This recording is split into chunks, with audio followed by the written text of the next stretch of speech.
المومنین علیہ السلام نے عبادت اور عبادت گزار کی تین قسمیں کی ہیں۔ ایک عبادت گزار وہ ہے جو جنت کی لالچ میں اللہ کی عبادت کرتا ہے۔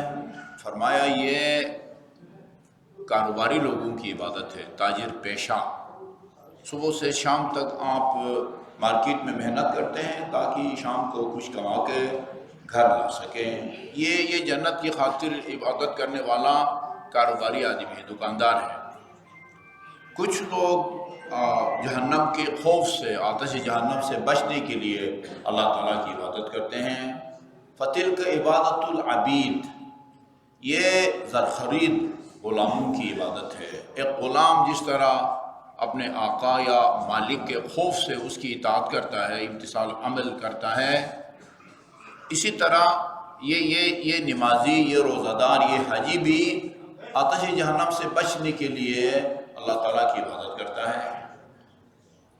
فرمایا میں نہ جنت کی لالچ میں اللہ کی عبادت کرتا ہوں، نہ جہنم کے خوف سے، بل وجدتک اہلا للعبادہ، خدایا میں تجھے صرف عبادت کا اہل سمجھ کے عبادت کرتا ہوں، نہ جنت کی لالچ میں، نہ آتش جہنم کے خوف سے۔ اچھا، اس کا یہ مطلب نہیں ہے کہ جنت کی خاطر عبادت کرنا کوئی بری بات ہے۔ یہ صبح سے لے کر شام تک مارکیٹ میں جا کے محنت کرنا اور شام کو بیوی بچوں کے لیے کچھ کما کے لانا بری بات ہے؟ الکاسب حبیب اللہ، یہ ہے روایت میں ہے، الکاسب حبیب اللہ، یعنی کمائی کرنے والا، مزدوری کرنے والا، مزدوری کرنے والے کا ہاتھ چوما ہے رسول خدا نے۔ یہ مٹی اٹھا کے، گاڑا اٹھا کے، اینٹیں اٹھا کے اس کے ہاتھ سخت ہو گئے ہیں۔ جب مسافرہ کیا، دیکھا ہاتھ سخت ہو گئے محنت کی وجہ سے، آپ نے اس کا ہاتھ چوما ہے۔ اچھا جی، غلام اپنے آقا کی خوف سے اس کی اطاعت کرے، یہ کوئی بری بات ہے؟ یہ بھی اچھی بات ہے۔ یہ ایک الگ بات ہے کہ ایک مولا، وہ غلام مولا کی خوف سے اس کی عبادت کرے، اس مولا کی مذمت ہے، یا اس کی بدزبانی سے ڈر کے آدمی جو ہے نا وہ اس کی اطاعت کرے، وہ اس بندے کی مذمت ہے کہ جس کے خوف سے اس کی اطاعت کی جاتی ہے، یا اس کی بدزبانی گالی گلوچ سے بچنے کے لیے اس کی حکم کی تعمیل کی جاتی ہے، اطاعت کی جاتی ہے۔